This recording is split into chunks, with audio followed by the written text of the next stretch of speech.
You're in the basic computer skills for programmers section at Open ESchool, and in this series we are covering HTML tags for beginners under the website development tutorials section. In this video we'll understand about what a tag is. When you start learning HTML, the first thing you learn about the HTML language is that it's a markup language and it is written using tags. So HTML language is basically all about tags. There are multiple tags in HTML, and if you know each tag and the use of that tag or the purpose of that tag, you basically know how to write HTML. So before we can dive into the HTML tags, let's first understand what we mean by the word tag.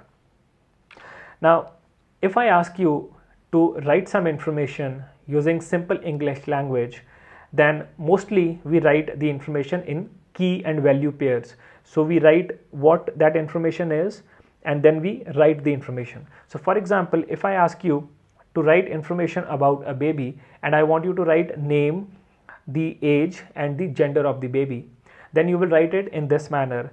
You will write name and then you will separate it using, let's say, a colon, and then you will write the name of the baby.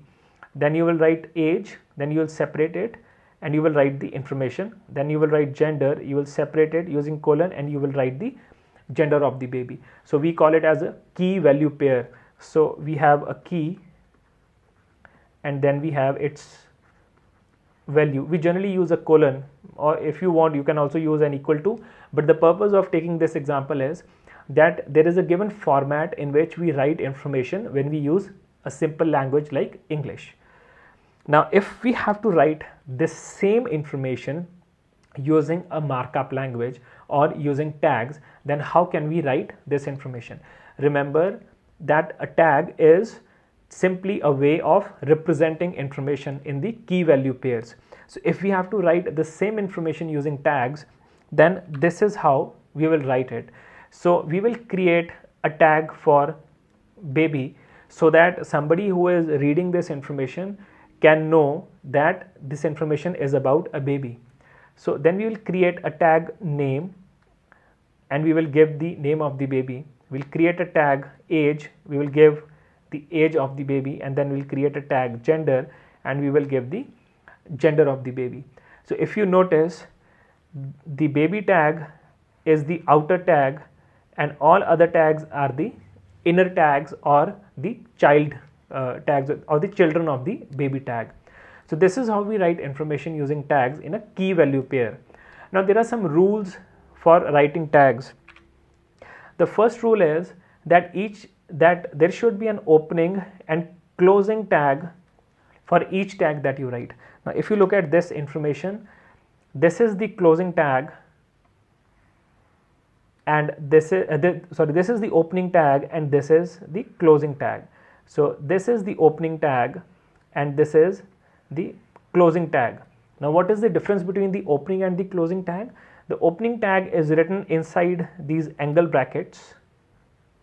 So inside these brackets, the closing tag is written inside this angle bracket with a slash, with a forward slash. So the closing tag is written inside this bracket.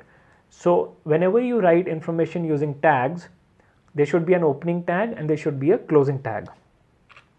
The second rule is that the name of the opening and the closing tags should be the same. So if you look at this example, the name of the opening tag is age and the name of the closing tag is also age. The only difference is that the closing tag has an angle bracket and a forward slash with it.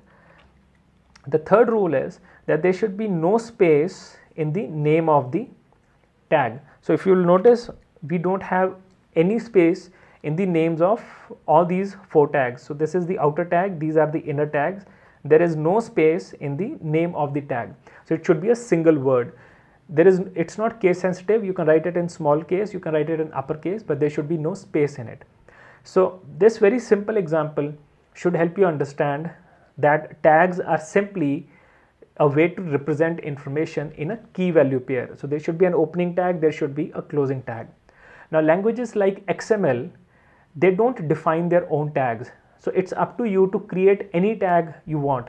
So in a way you can say that this information that is written, this is written using XML language. using the XML language. Why? Because the XML language does not put restrictions on what kind of tags you can write. You can choose any tag you want as long as you follow these three rules. Every opening tag should have a closing tag.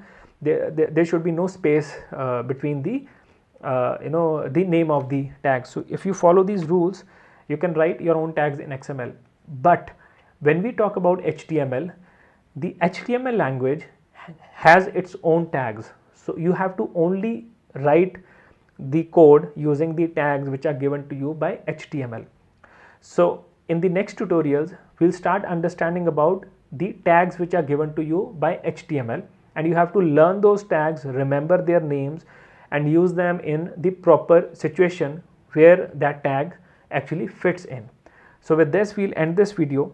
I hope you have understood what a tag is and how to write a tag. In the next video, we'll understand about what an attribute is and how attributes are used along with tags to provide more information about a given tag. So I'll see you in the next video.